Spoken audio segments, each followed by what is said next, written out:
might not know it, but your brain acts differently when you play racing games. Keep watching to find out how.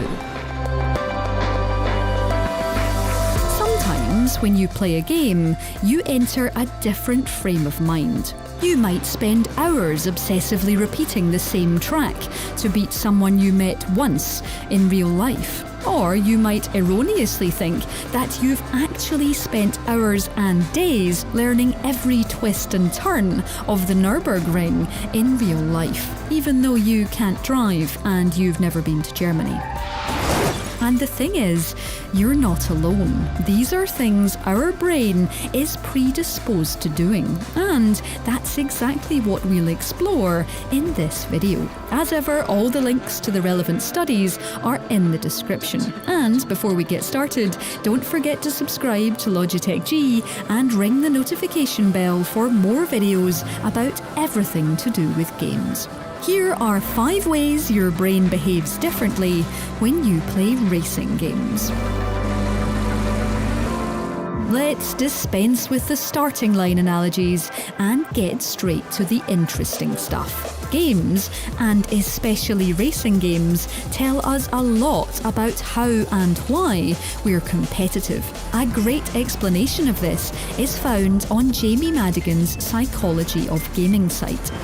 In the article, Jamie talks about the way that leaderboards work to encourage competition and comparison. He uses trials evolution in his example, but the principles still apply to any game that has leaderboards. And, more importantly, leaderboards that compare you to your friends. Something a lot of racing games do.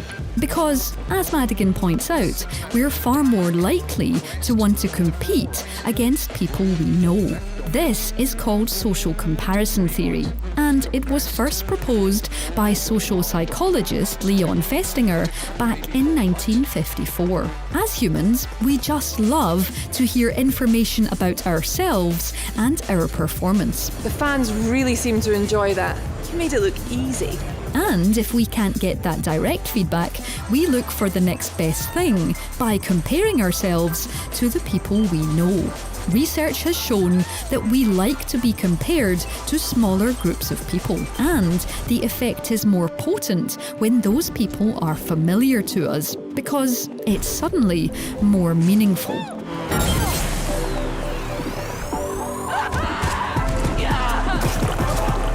I'd much rather beat Matt's race time in a game, for example, which wouldn't be hard, than I would a total stranger. And this is partly the reason it's so nice seeing friends' gamer tags appear in the likes of Forza Horizon, even if it's not them actually playing. Take that, pretend human. It still counts.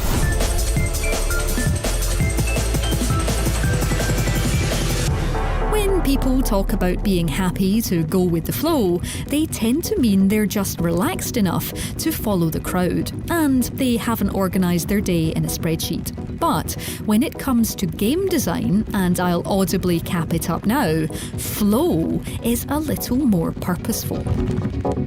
It's the official name for that feeling of losing hours when you play your favourite games. A psychologist called Mihai Csikszentmihalyi in the 1970s did a series of experiments to examine the concept of flow and its balance of skill and difficulty. It turns out that if these are disproportionate, people will get grumpy, frustrated, and just plain bored. But if they're roughly the same, then we'll enter what's known as a state of flow. It's basically a psychological sweet spot that we hit when we're playing something that's simultaneously challenging but also achievable.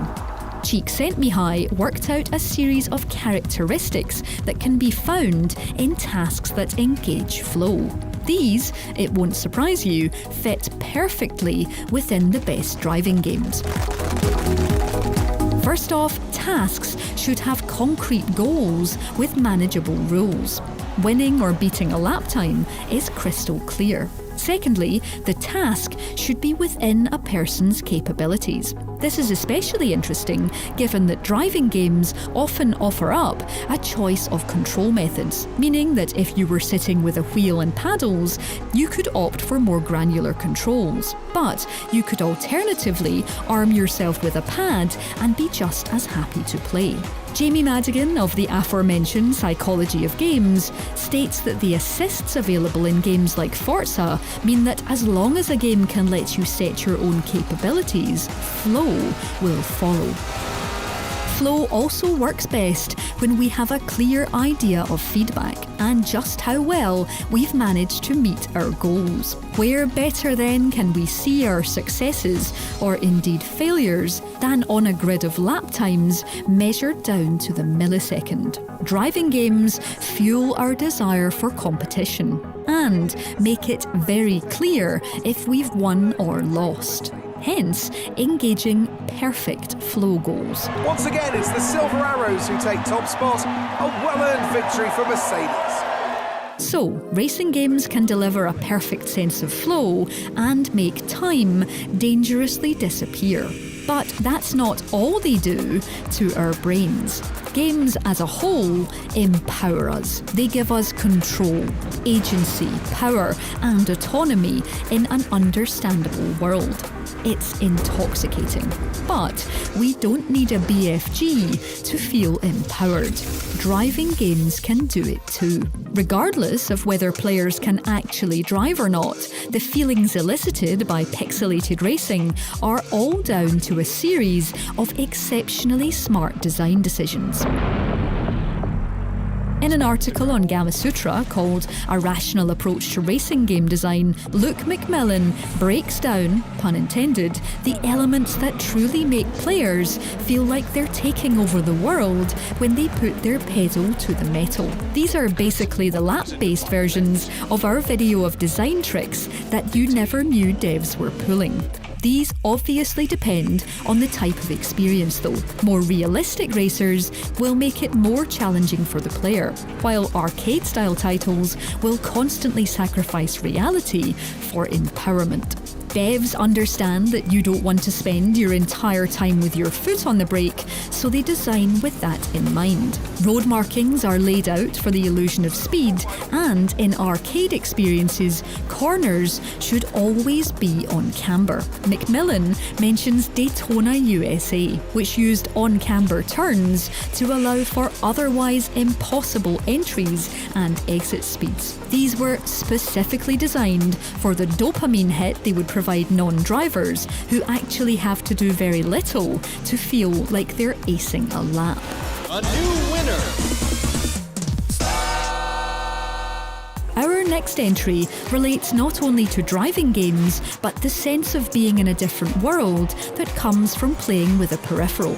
In this case, a racing wheel like the G923. Here we return again to Jamie Madigan's site and something he calls presence.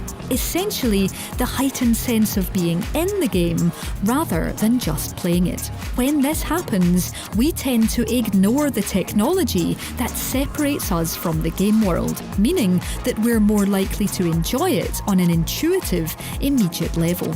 This sense of presence is heightened by using something that behaves like a thing in the game, such as a steering wheel. Paul Skalski and his colleagues at Cleveland State University tested this idea, focusing on how naturally a controller felt to play a game and what effect that had on a player's presence. What they found was that the closer the method of control resembled the realistic feel of navigating a game, the greater the level of immersion and presence a player would experience.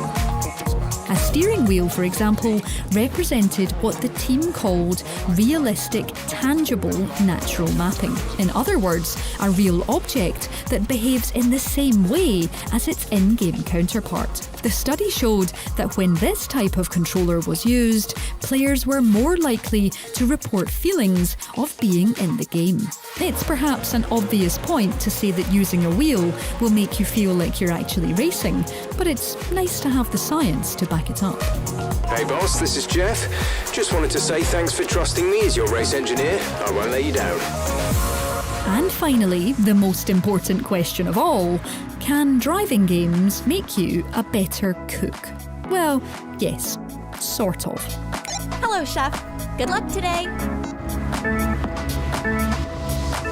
In 2013, neuroscientist Adam Gasley of the University of California carried out a trial using a specially designed driving game called NeuroRacer. The goal was to show that games could be designed to address specific cognitive deficits, in this case, multitasking in older people. To test this, his team made a three-dimensional racing game in which players steer a car along a winding hilly road while looking out for specific signs that they had to shoot down.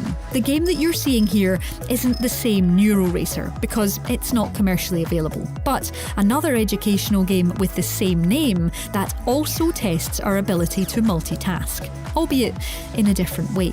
46 participants aged 60 to 85 were put through a 4-week training period with the game. The study revealed that after training, subjects had improved so much that they achieved higher scores than 20-year-old counterparts who'd had no training whatsoever. And these skills tended to remain for up to 6 months, even without practice. What's more, the skills learned weren't limited to driving games. Even cognitive abilities not specifically targeted by the game improved. And remained improved. As well as getting better at NeuroRacer, participants had improved memories and attention spans, useful for tasks as varied as reading newspapers and, you guessed it, cooking food. And there you go. 5 ways your brain behaves differently when you play racing games. Don't forget to hit the links in the description if you want to learn more. And if you want your own best-in-class force feedback wheel so you can lose yourself while exploring the Scottish Highlands at 100 miles an hour, why not check out the Logitech G923? There's a link down there for that too. As ever, give this video a like if you learned anything, and thanks for watching.